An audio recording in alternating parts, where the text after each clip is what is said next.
Baik, shalom. Salam sejahtera bagi Bapak Ibu, Saudara sekalian. Kita bersyukur kepada Tuhan karena memang Tuhan baik. Pada dasarnya Dia baik. Semua yang Dia buat, Dia rancangkan sungguh untuk kebaikan kita semua. Alkitab berkata bahwa ya Tuhan merancangkan perkara-perkara yang mendatangkan harapan kepada kita. Nah, Bapak Ibu Saudara, mari kita membuka kitab surat Ibrani. Kita lanjut pasal 6 ayat 9 sampai ayat 20. Berpegang teguh pada pengharapan. Nah, Bapak Ibu Saudara, lalu di bagian ayat 9 sampai 21 ini memberikan satu pujian, memberikan satu dorongan kepada para pembacanya ini supaya mereka berpegang teguh pada pengharapan, supaya mereka itu kuat di dalam pengharapan. Bapak Ibu Saudara yang Tuhan Yesus kasih, saya berpikir kenapa sebelum-sebelumnya penulis ini dia kasih peringatan keras tentang bahayanya murtad itu. Kamu harus memperhatikan dengan teliti apa yang kamu dengar. Kamu harus jangan terseret dan lain sebagainya. Mesti ingat ya. Kenapa penulis dia memberikan satu peringatan? Nah, saya coba berpikir dan rupanya peringatan itu perlu sekali. Peringatan itu penting sekali. Nah, misalnya kalau di dalam keluarga, orang tua anak-anak dia pamit, saya mau keluar sebentar ke kota. Pasti orang tua bilang, ya hati-hati di jalan. Nah, kalimat hati-hati ini menjadi satu peringatan kepada anak supaya waktu dia pergi baik di jalan maupun di kota, waktu kembali dia selalu berhati-hati, dia selalu waspada karena segala sesuatu bisa saja terjadi di tengah perjalanan. Itu sebabnya orang tua pasti memberikan peringatan. Peringatan ini bukan berarti juga anak ini pasti akan mengalami suatu mara bahaya, tidak. Tetapi menjadi satu awasan supaya anak itu juga waspada dan berjaga-jaga. Karena segala kemungkinan itu bisa saja terjadi. Nah, demikian penulis dia memberikan peringatan-peringatan ya. Bapak Ibu kalau baca di Ibrani itu ada 5 peringatan penulis dia memberikan kepada umat Allah waktu itu. Nah, Bapak Ibu Saudara, peringatan penting supaya umat Allah itu lebih berwaspada, supaya kita tidak terlena, tidak hanyut, bahkan terseret daripada jalan kebenaran. Di pasal yang sebelumnya ingat bahwa di dalam dunia arus-arus dunia itu begitu kuat. Kalau kita tidak kuat, tidak berdiri di atas dasar yang benar, kita pasti akan terseret. Nah, itu sebabnya ada peringatan-peringatan supaya kita tidak terlena. Apa maksudnya terlena? Bapak Ibu kalau misalnya bawa kendaraan ya, motor atau mobil di jalan yang rata, jalan yang lurus, sekian ratus kilometer, injak gasnya kecepatan tinggi, kalau tidak waspada, tidak hati-hati, kita bisa terlena. Mungkin karena jalan bagus, jalan lurus, kita sambil selfie-selfie, sambil dan sebagainya, kita bisa saja mengalami kecelakaan. Karena apa? Kita terlena. Terlena dengan jalan yang lurus, jalan yang bagus itu. Nah, beranjak dari situ maka penulis memberikan dorongan spirit, memberikan motivasi kepada pendengar supaya mereka lebih giat, lebih sungguh, lebih rajin bertekun, berpegang di dalam iman, di dalam pengharapan akan keselamatan Allah. Nah, Bapak Ibu Saudara perhatikan di dalam ayat 9 ya, perhatikan tetapi saudara-saudara yang kekasih, sekalipun kami berkata demikian tentang kamu, peringatan maksudnya, kami yakin bahwa kamu memiliki suatu yang lebih baik yang mengandung keselamatan. Jadi dia yakin ya, ada sesuatu yang lebih baik. 10. Sebab Allah bukan tidak adil sehingga ia lupa akan pekerjaanmu dan kasihmu yang kamu tunjukkan terhadap namanya oleh pelayanan kamu kepada orang-orang kudus yang masih kamu lakukan sampai sekarang. Nah, Paulus yakin bahwa Tuhan itu Allah yang adil. Dan Tuhan tidak lupa segala pekerjaanmu, segala kasihmu yang kamu tunjukkan kepada namanya. Nah, maksudnya begini, Tuhan itu tahu, Tuhan lihat semua pelayanan yang kita buat untuk Tuhan. Tuhan tahu semua pekerjaan kita dalam rangka kita memuliakan Tuhan. Tuhan tahu seberapa kita melayani Tuhan, seberapa kita mengasihi Tuhan, kita berkorban untuk Tuhan, kita bergiat dengan Tuhan, kita serius dengan Tuhan. Tuhan itu di sini Paulus penulis dia bilang, Tuhan itu adil. Sehingga Tuhan tidak lupa, Tuhan tidak tutup mata, mengabaikan semua yang baik, pelayanan kita yang kita buat kepada namanya, kepada Tuhan, melalui kepada orang kudus sesama kita ya, orang percaya. Nah, Bapak Ibu dari sini memberikan satu kekuatan kepada kita. Apa saja yang kita buat untuk Tuhan, itu tidak akan pernah sia-sia. Sekecil apapun yang kita buat untuk Tuhan, atau sebesar apapun yang kita buat untuk Tuhan, Alkitab di sini ayat 10 catat bahwa Tuhan itu tahu, Tuhan itu adil. Nah, kalau adil berarti dia akan memberkati kita sesuai dengan apa yang kita buat baginya. Nah, Bapak Ibu Saudara, itu sebabnya ayat 10 dia bilang Allah bukan tidak adil sehingga ia lupa. Lalu penulis memuji apa yang dibuat, pelayanan yang dibuat oleh para pendengarnya ini, yang masih kamu lakukan sampai sekarang. Pekerjaanmu, kasihmu yang masih kamu lakukan. Nah, berarti apa yang masih dilakukan itu adalah sesuatu yang baik, sehingga penulis dia bilang, mari terus lakukan itu. Ayat 11 perhatikan. Tetapi kami ingin supaya kamu masing-masing menunjukkan kesungguhan yang sama untuk menjadikan pengharapanmu suatu milik yang pasti sampai pada akhirnya. Nah, artinya bahwa mari kita lakukan terus, menunjukkan kesungguhan kita, menunjukkan keseriusan kita. Sampai kapan? Sampai akhir. Nah, kita terus melakukan itu dengan pengharapan ya. Untuk menjadikan pengharapanmu suatu milik yang pasti sampai pada akhirnya. Nah, jadi kita adalah orang-orang yang melayani Tuhan di dalam suatu pengharapan yang benar. Lalu ayatnya yang ke-12 perhatikan. Agar kamu jangan menjadi lamban, tetapi menjadi penurut-penurut mereka yang oleh iman dan kesabaran mendapat bagian dalam apa yang dijanjikan itu. Nah, kita harus melakukannya dengan sungguh-sungguh. Terus lakukan itu. Supaya apa? Supaya kita jangan menjadi lamban. Jangan menjadi lamban. Lamban ini apa? Lambat ya, lola. Kalau sinyal ini kan, aduh, sinyal ini lola sekali. Kita sudah klik tapi dia belum terbuka. Kenapa? Karena sinyal ini lambat. Dia punya intensitasnya itu mungkin kurang. Nah, supaya kita harus sungguh-sungguh supaya jangan kita menjadi lamban. Nah, lamban ini adalah pembunuh daripada pengharapan. Lamban atau dengan kata lain, kita ini tidak lagi berpengharapan. Kenapa orang tidak lagi punya pengharapan? Nah, karena mungkin kecewa. Seorang istri kecewa dengan suaminya. Seorang suami kecewa dengan bosnya. Dan lain sebagainya, kecewa ya. Orang tua ya kecewa dengan keadaan situasi keluarga rumah tangga. Kenapa begini? Kita kecewa. Lalu ya kita kecewa dengan orang tua, kecewa juga dengan anak. Anak juga kecewa dengan orang tua. Ada anak yang dia terkenal itu suka mabuk, aibon, pakai ganja. Lalu satu kali ketemu hamba Tuhan nasihati dia supaya dia bertobat. Lalu dia bilang sama hamba Tuhan, bagaimana saya mau bertobat?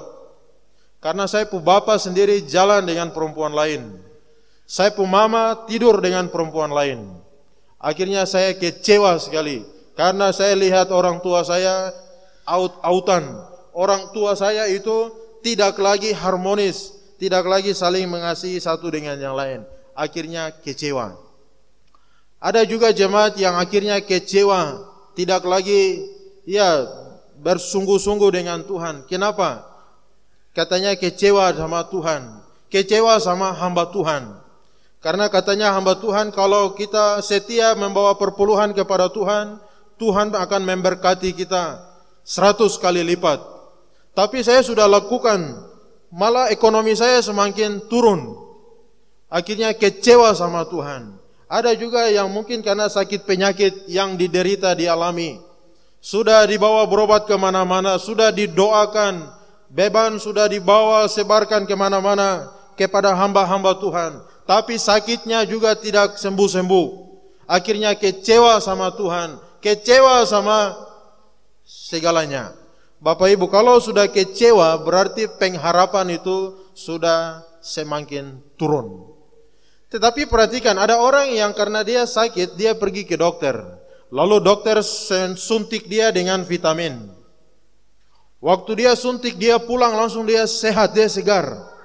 Nah, kenapa dia sehat dan segar?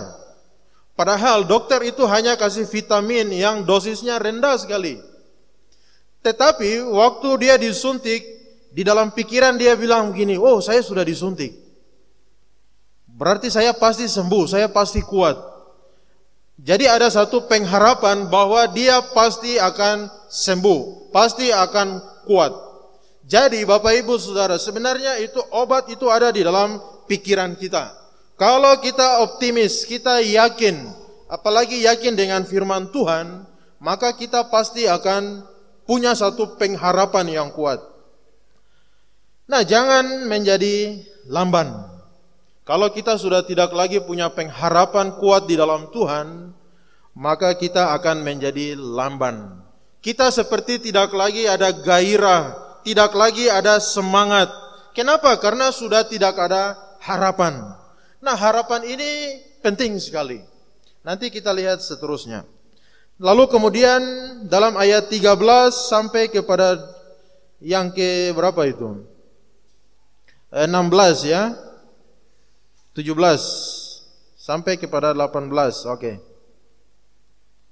18 itu ada contoh tentang Abraham. Nah, Abraham, Tuhan panggil Abraham keluar dari Ur Kasdim ya. Tuhan panggil Abraham dan Tuhan bilang, aku akan memberkati engkau berlimpah-limpah. Aku akan membuat engkau menjadi bangsa yang besar. Ini janji Tuhan. Akhirnya apa? Abraham berangkat. Dia tinggalkan Ur Kasdim itu, tinggalkan rumah bapaknya. Lalu dia ikut perintah Tuhan ke negeri yang belum dikasih tahu detailnya. Abraham berangkat dengan pengharapan bahwa Tuhan pasti akan menggenapi janji itu kepadanya. Rupanya Bapak Ibu Saudara, Abraham dia pergi dan dia terkenal dengan bapak orang beriman. Karena dia taat ikut pimpinan Tuhan kemana-mana, tetap ikut Tuhan. Kalau Bapak Ibu baca kisah Abraham, kemana Abraham pergi dia akan dirikan mezbah di sana. Kenapa? Karena dia tahu bahwa Tuhan yang memimpin perjalanan hidupnya. Sehingga suatu tempat, suatu momen dia pasti akan memanggil nama Tuhan di sana.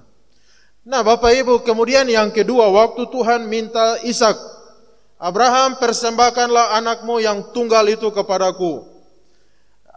Abraham sedikit pun dia tidak ragu kepada Tuhan. Alkitab catat ya di Kejadian 20 berapa? 2. Abraham bangun pagi-pagi, mempersiapkan segala sesuatu, mereka berangkat ke Gunung Moria untuk mempersembahkan Ishak, anak satu-satunya kepada Tuhan. Bapak Ibu, kenapa Abraham melakukan itu dengan antusias? Dia lakukan itu dengan sungguh-sungguh. Dia lakukan itu dengan satu semangat, tidak ragu, tidak gentar, karena memang dia tahu bahwa Tuhan yang suruh, pasti itu semua baik, semua itu indah. Walaupun tidak logis, tidak masuk akal, tapi Abraham jalan saja. Nah, Bapak Ibu, waktu Abraham sudah mau membunuh Ishak sebagai korban, rupanya Tuhan utus malaikat Abraham, jangan apa-apakan anak itu, karena aku sudah tahu bahwa engkau sungguh-sungguh. Maka aku akan memberkati engkau berlimpah-limpah. Wah, itu janji Tuhan ya. Makanya di dalam ayat 13 itu, perhatikan. Ketika Allah memberikan janji kepada Abraham, ia bersumpah demi dirinya sendiri, karena tidak ada orang yang lebih tinggi daripadanya. Katanya, sesungguhnya aku akan memberkati engkau berlimpah-limpah dan membuat engkau sangat banyak. 15, Abraham menanti dengan sabar, dan dengan demikian ia memperoleh apa yang dijanjikan kepadanya. Nah, Bapak Ibu Saudara, janji Tuhan, ketika Tuhan janji memberkati Abraham berlimpah-limpah, janji itu tidak otomatis hari itu juga, saat itu juga, minggu itu, bulan itu, tahun itu juga. Tidak, Bapak Ibu Saudara. Janji Tuhan itu dalam ayat 15, Abraham harus menanti dengan sabar. Nah, jadi Abraham itu menanti, dia tidak bilang, Tuhan katanya memberkati, buktinya mana? Dia tidak demikian. Tapi dia bilang, Tuhan sudah janji akan memberkati saya. Karena saya tidak ragu-ragu dengan Tuhan. Saya serius dengan Tuhan. Itu sebabnya Bapak Ibu Saudara, Tuhan janji memberkati Abraham berlimpah-limpah. Nah, itu sebabnya Abraham dikenal sebagai bapa orang beriman, yang diakui oleh 3 agama besar di dunia. Yang pertama adalah agama Yahudi. Yang kedua adalah agama Kristen. Yang ketiga adalah agama Islam. 3 agama ini mereka mengaku kami keturunan Abraham. Tetapi di dalam Injil kita lihat Yesus tegur kepada orang-orang Yahudi yang mengatakan kami ini keturunan Abraham. Padahal mereka hidup tidak seperti imannya Abraham. Bahkan Yesus sendiri mereka rancang untuk bunuh dan salibkan. Setelah Yesus bangkit, apa yang terjadi? Pemimpin-pemimpin Yahudi itu mereka bersekongkol secara politik untuk memutarbalikan fakta dan kebenaran, menyuap, membayar para tentara Romawi yang jaga kubur. Kamu bilang bahwa Yesus tidak bangkit, tapi Yesus itu dicuri oleh murid-muridnya. Nah, kenapa Bapak Ibu Saudara? Karena pemimpin Yahudi mereka bersekongkol dengan pemerintah Romawi, sekongkol untuk lenyapkan Yesus. Karena Yesus bagi orang Yahudi, Yesus itu akan menghapus Taurat itu. Kau menyembuhkan orang pada hari Sabat. Kamu tidak menghormati hari Sabat. Ini adalah hukum Allah yang ke berapa? 4. Kuduskanlah hari Sabat, jangan bikin gerakan tambahan. Tapi Yesus kau sembuhkan orang hari Sabat. Yesus ini melanggar hari Sabat. Dia ini mau menghapus adat istiadat nenek moyang kami yang dapat langsung dari Tuhan oleh Musa dan sebagainya. Benar Bapak Ibu Saudara, hari ini orang bersumpahkan dengan sesuatu yang lebih tinggi. Sumpah demi Tuhan. Ya, memang Tuhan lebih tinggi, tidak ada yang di atas dia. Tapi sebelum orang kenal Tuhan, mereka akan bersumpah itu demi langit dan bumi. Karena langit ini lebih tinggi dari segala-galanya. Itu sebabnya orang bersumpah, mereka sumpah pakai demi langit, demi bumi.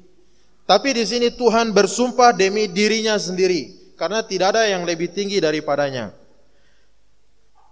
Nah, Tuhan ikat dengan sumpah ya. Itu sebabnya Tuhan ketika berjanji memberkati Abraham, karena Abraham beriman, Abraham taat, Abraham setia.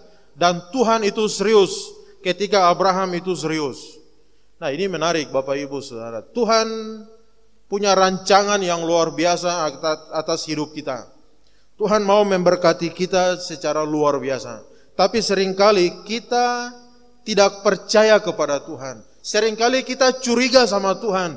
Jangan-jangan kalau saya buat ini, Tuhan ini seakan-akan mau merugikan saya. Kita curiga sama Tuhan. Akhirnya kita tidak percaya, kita ragu-ragu, kita pertimbangkan dulu. Masuk akal atau tidak? Apa faedahnya? Apa untungnya buat saya? Nah, Bapak Ibu Saudara, tapi Abraham tidak demikian. Tuhan, dia percaya sekali kepada janji Tuhan.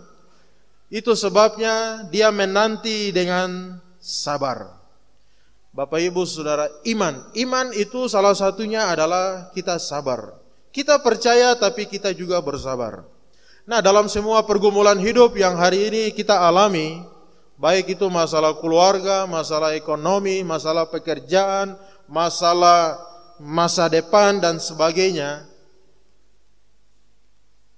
semua apapun itu, Bapak, kita percaya kepada Tuhan dan kita menanti dengan sabar. Orang Kristen, anak Tuhan itu terkenal dengan percaya, lalu terkenal dengan sabar. Dan sabar ini kita lihat bertolak belakang dengan apa yang dunia hari ini ajarkan. Dunia hari ini ajarkan bahwa tidak ada tunggu-tunggu, tidak ada sabar-sabar. Semua serba instan, semua serba cepat. Kalau bisa lebih cepat itu lebih baik. Jangan lambat-lambat. Dan itulah yang dunia hari ini ajarkan. Dan hari ini ironisnya juga orang Kristen mau pakai cara instan dunia ini di dalam rangka dia mau menantikan janji berkat Tuhan. Tuhan kalau bisa instan, bikin kopi saja instan, air panas saja instan, yang penting cok, listrik ada, semua instan. Tetapi dalam pergumulan kita lihat, kayaknya Tuhan itu tidak pakai instan.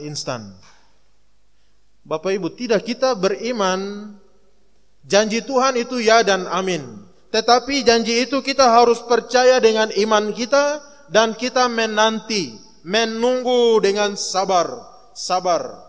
Nah, kesabaran kita itu terbatas sekali.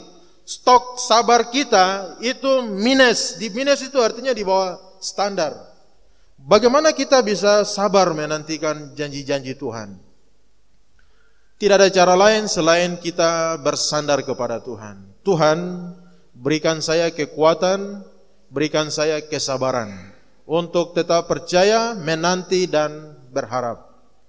Bapak Ibu Saudara, dalam Alkitab kita lihat banyak orang-orang yang mengalami kuasa lawatan Tuhan ketika memang mereka percaya, berharap, bersandar hanya semata-mata kepada Tuhan.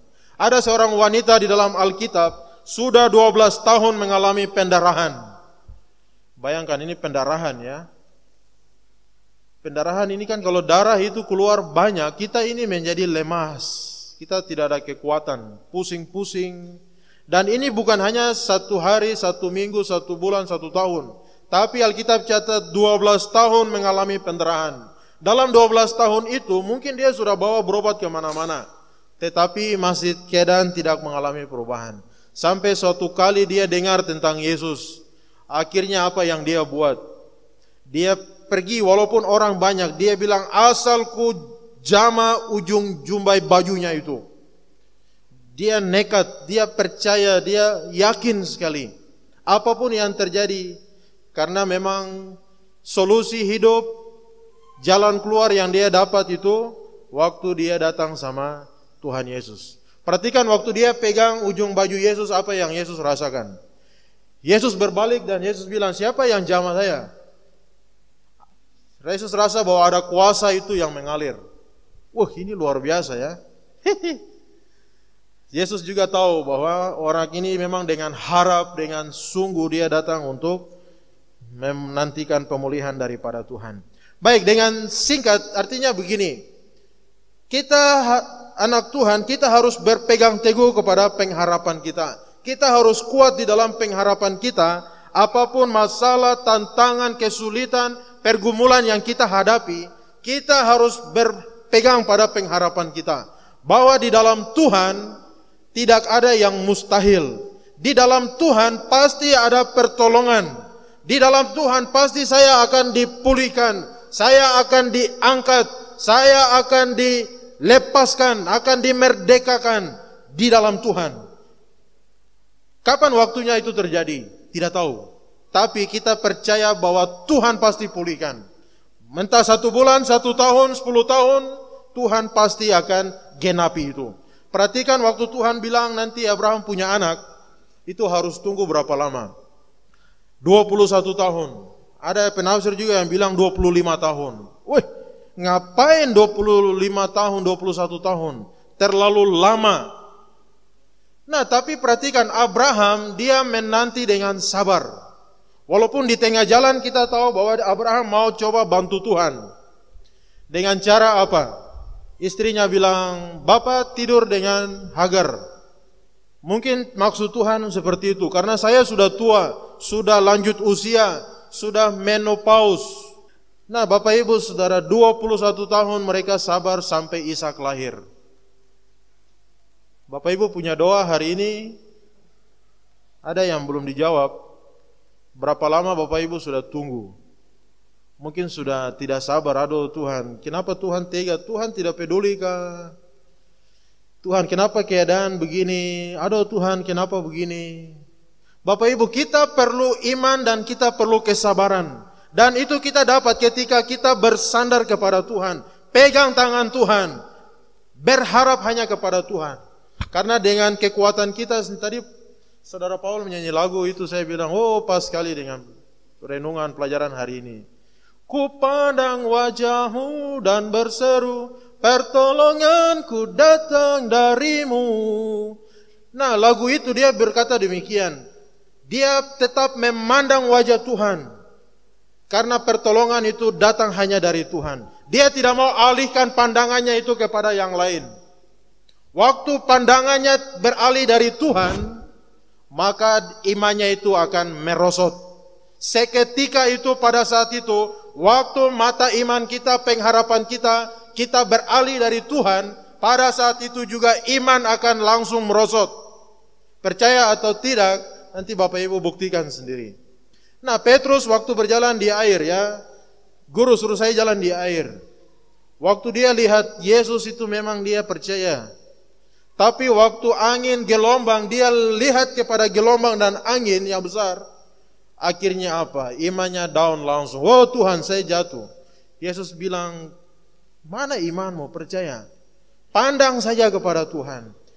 Nah, Bapak Ibu Saudara, lalu perhatikan dia tegaskan di dalam ayat 19 dan 20. Pengharapan itu adalah sauh yang kuat dan aman bagi jiwa kita, yang telah dilabuhkan sampai ke belakang tabir, di mana Yesus telah masuk sebagai perintis bagi kita, ketika ia menurut peraturan Melkisedek menjadi imam besar sampai selama-lamanya. Nah, pengharapan itu adalah sauh yang kuat. Sauh itu apa? Sauh itu jangkar. Jangkar ya. Kapal itu harus ada jangkar. Perahu juga pasti ada jangkar. Apa tujuan daripada jangkar? Jangkar itu supaya buat kapal itu dia tidak hanyut. Makanya harus ada jangkar yang diturunkan. Kalau kapal dia berlabuh di tengah laut, dia akan turunkan jangkar sampai ke bawah, maka kapal itu tidak akan bergeser ke kiri, ke kanan, dia akan tetap ada di situ. Tidak hanya di tengah laut, di pinggir pantai juga, kalau jangkar sudah turun, maka kapal itu tidak akan bergeser, tidak akan terseret, hanyut ketika jangkar itu sudah turun.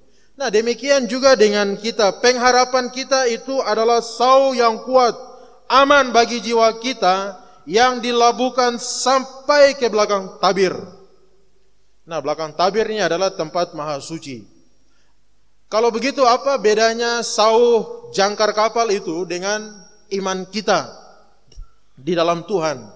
Nah, sauh itu perhatikan bahwa sauh itu terbuat dari besi dan itu logam yang memang keras, lalu dia berat sekali. Itu jangkar. Sehingga waktu diturunkan, jangkar itu akan turun dan dia tidak akan bergeser karena memang dari logam yang berat sekali ya, besi. Tapi kalau iman kita itu jangkar kita adalah iman. Dan iman kita adalah iman yang murni, iman di dalam Kristus, iman di dalam firman Tuhan. Sehingga iman kita itu akan kuat, sama seperti besi yang kuat itu ya. Lalu yang kedua, jangkar kapal itu, perhatikan bahwa jangkar harus diturunkan ke bawah. Tapi iman kita itu bukan turun ke bawah. Iman kita itu kita harus angkat dia tinggi sampai kepada Tuhan. Iman kita itu kita kasih lari dia naik sampai ke surga. Dan disitulah mata iman pengharapan kita bersandar hanya kepada Tuhan. Iman kita bersandar kepada surga. Saya pasti masuk surga. Saya lakukan semua ini karena saya sudah dibebaskan, sudah diselamatkan. Saya akan, ya, iman itu tertancap ke surga, tertancap kepada Yesus Kristus. Itu sebabnya orang yang tidak sungguh-sungguh imannya itu tertancap kepada Kristus, kepada surga, kepada firman yang benar, pasti dia itu seperti kapal yang tidak ada jangkar. Sehingga arus bawa ke kiri, dia ke kiri. Arus bawa ke kanan, dia ke kanan. Lalu yang ketiga, apa beda jangkar itu dengan iman kita? Jangkar itu akan membuat kapal itu menjadi diam, tenang, tidak bergeser. Tapi iman kita, iman itu buat kita tidak diam. Kita tidak statis. Tapi iman ini membuat kita terus bergerak, mendorong kita untuk terus maju-maju menuju ke surga. Jadi iman kita itu bukan iman seperti jangkar yang buat kapal tidak bergeser. Kita tidak bergeser dari pengharapan kita, Kristus, tetapi iman ini akan mendorong kita untuk terus maju, maju dan terus maju. Bangsa Israel itu Tuhan pimpin untuk terus maju. Tuhan bawa mereka maju, tidak hanya berdiam di Mesir, tidak hanya berdiam di satu tempat di padang gurun. Tuhan bawa mereka untuk terus maju. Tujuannya kemana? Tujuannya jelas, yaitu tanah perjanjian, tanah keberkatan Tuhan menuju ke surga. Kita ini bukan menuju kepada Yerusalem yang ada di dunia ini, bukan. Karena hari ini ada pengajaran yang mau bawa kita untuk pergi ke Yerusalem, pergi ke Israel.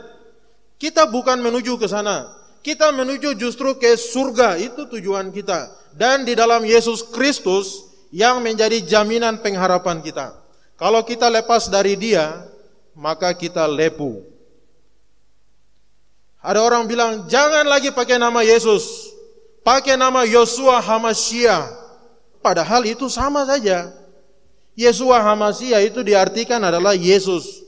Yosua itu ya, penyelamat itu. Tapi hari ini orang mau bawa kita untuk kembali kepada budaya tertentu. Seakan-akan nama-nama itu saja yang sah. Nama itulah yang diterima oleh surga. Padahal Bapak Ibu hati-hati, ini penyesatan. Nah, hari ini saya lihat pergerakan Sion Kids, itu sudah di tanah Papua ini ya. Itu jalan, saya bingung kenapa bisa Sion Kids ini dia beredar. Anak-anak muda itu dia tangkap lumayan juga, yang luar biasa. Berkat datang dari Israel, berkat datang dari Sion, berkat datang dari Yerusalem. Berkat itu datang dari Tuhan, bukan dari gunung yang ada di sana. Salah, itu simbol. Bapak Ibu hati-hati, hari ini pengajaran itu sudah beredar di mana-mana.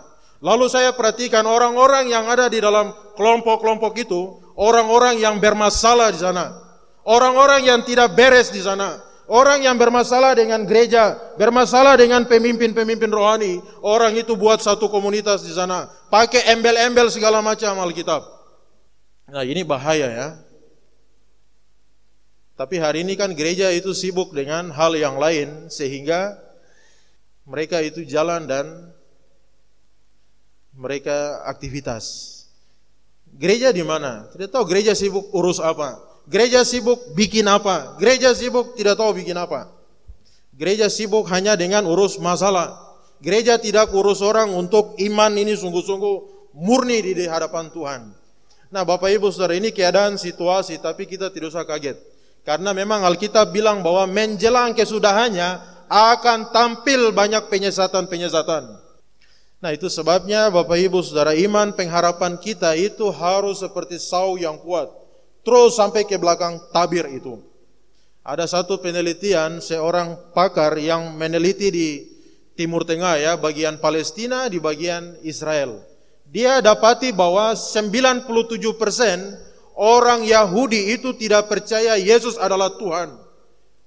Mereka tidak percaya Yesus itu adalah Tuhan, Mesias yang dijanjikan di dalam perjanjian lama. Itu sebab Bapak Ibu kalau perhatikan pengajaran mereka hanya bertumpu kepada PL, tumpu kepada perjanjian lama yang masih menantikan untuk penggenapannya.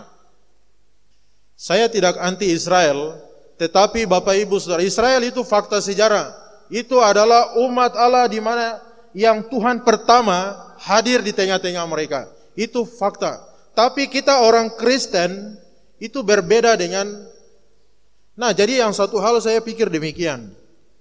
Kalau mau anut budaya Yahudi, jangan tanggung-tanggung. Orang Yahudi itu kental sekali dengan Tauratnya itu. Kental dengan semua aturan-aturan ibadah itu. Itu sebabnya jangan hanya pakai namanya saja. Kalau mau jalankan Taurat Yahudi itu, jalankan 100%.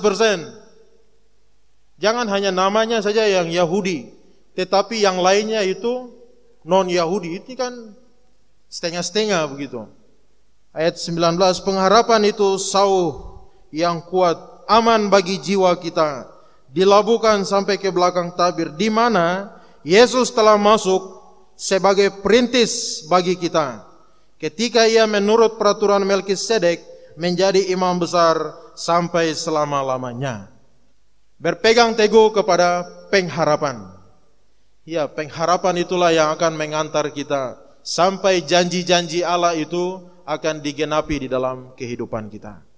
Kiranya Roh Kudus, kuasa Allah akan menopang kita untuk terus maju di dalam iman pengharapan kita kepada janji-janji Tuhan.